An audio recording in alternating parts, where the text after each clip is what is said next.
Hi everyone, welcome to your weekly tech update, the show that explores the newest, coolest, and sometimes mind-boggling side of tech available on the interwebs. I'm your sci-fi geek Ray McNeal. Coming up in this week's intergalactic journey through the world of tech, real X-ray glasses are going to let your doctor see through your skin. Kiss your cold feet goodbye with these heated smartphone-controlled insoles.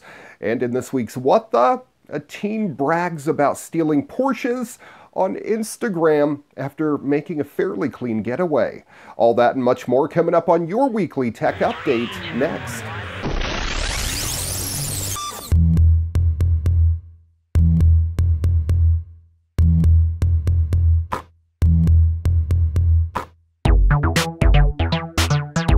Hi everyone, from Superman to James Bond, X-ray vision has long been the stuff of sci-fi. X-ray machines have been around for over a century now, but these have always been cumbersome stationary machines. The ability to easily and discreetly look at things normally hidden away from view, well, for medical or other purposes, has remained tantalizingly out of grasp. But not anymore. Soon, doctors could take a look at a patient's insides without having to go through the painful and potentially intrusive procedures like injections.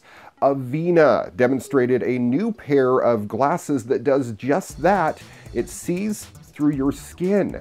The Avena Eyes On uses a spectral approach where it pulses 4 different kinds of light that are then combined into a single composite image, revealing the veins under the skin. The glasses are designed to work wirelessly to enable doctors and nurses to work freely. AmongTech.com noted billions of people go to hospitals yearly, and many of them have to have injections just so doctors can find a vein.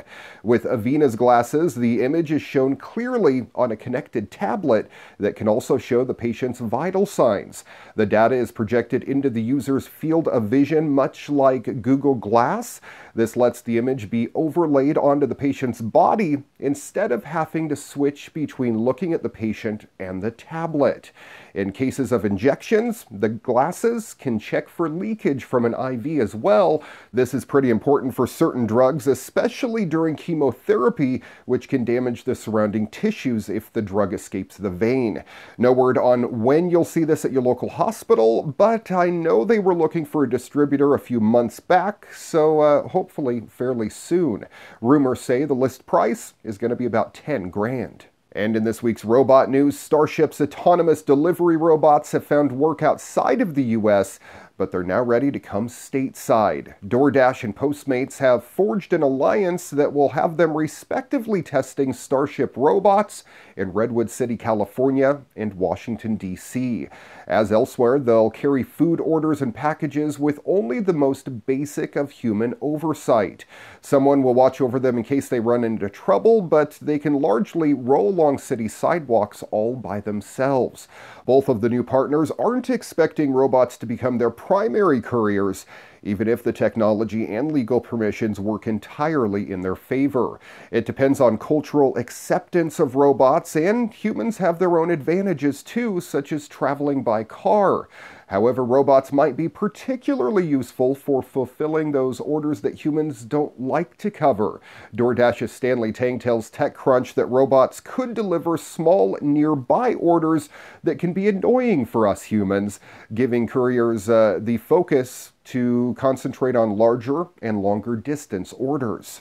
One of the latest devices to go from crowdfunding to CES is this Bluetooth-controlled lock from Smart Armor. The Cube uses Bluetooth low energy to pair with your phone and can unlock whenever your phone is in range, or even further away if you have a Bluetooth router or some other device that can control it. Simply mount the device in a drawer or box that you'd prefer remain closed to prying eyes, fingers, or other appendages, and it can tighten closed. Even if someone tries to tamper with the device, it will send out an alert to your phone. Mounted with double-sided tape, it can stand up to 100 pounds of force, or owners can mount it with the included screws. Smart Armor sees potential uses for people who have young children around, roommates, or even Airbnb guests. On Indiegogo, it met the $50,000 goal in just a few days and should go on sale at retail by about March. The lock's MSRP is guesstimated at $89, while a 3-pack is available for pre-order at a price of $225 US. And more this week in the world of app-enabled smart locks. Most of them still include a traditional cylinder mechanism for your home, just in case. The new Obsidian lock from Kwikset, however, has no need for your puny keys. The Obsidian operates exclusively via its touch screen. To unlock the door, the user first taps the exterior screen to activate it, then press 2 randomly illuminated keys to bring up the full keypad. It's pretty ingenious. This is done to prevent would-be burglars from gaming the system by looking for signs of wear or use on the keypad itself. Once the full keypad is illuminated, the user can then type in their personal code to unlock the door and gain access to the house. What's more, by eliminating the traditional cylinder assembly, Kwikset has managed to produce what it calls the lowest profile smart lock in the industry.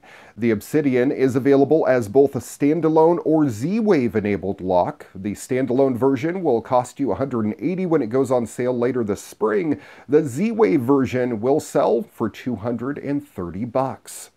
In this week's military news, we head on over to the UK, where the Ministry of Defence has officially awarded a $30 million contract to produce a prototype laser weapon. The aim is to see whether directed energy technology could benefit the armed forces and is to culminate in a demonstration of the system in 2019. The contract was picked up by a consortium of European defense firms. The prototype will be assessed on how it picks up and tracks targets at different distances and in varied weather conditions over land and water. Peter Cooper from the UK's Defence Science and Technology Laboratory said the project draws on innovative research into high-power lasers so as to understand the potential of the technology. He added that this could provide a more effective response to the emerging threats that could be faced by UK armed forces. Directed energy weapons could potentially be used to destroy drone aircraft, missiles, mortars, roadside bombs, and a host of other threats.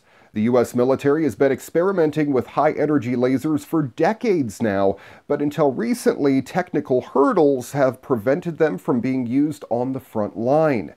If the demonstration is successful, the first laser weapons could come into service by the mid-2020s.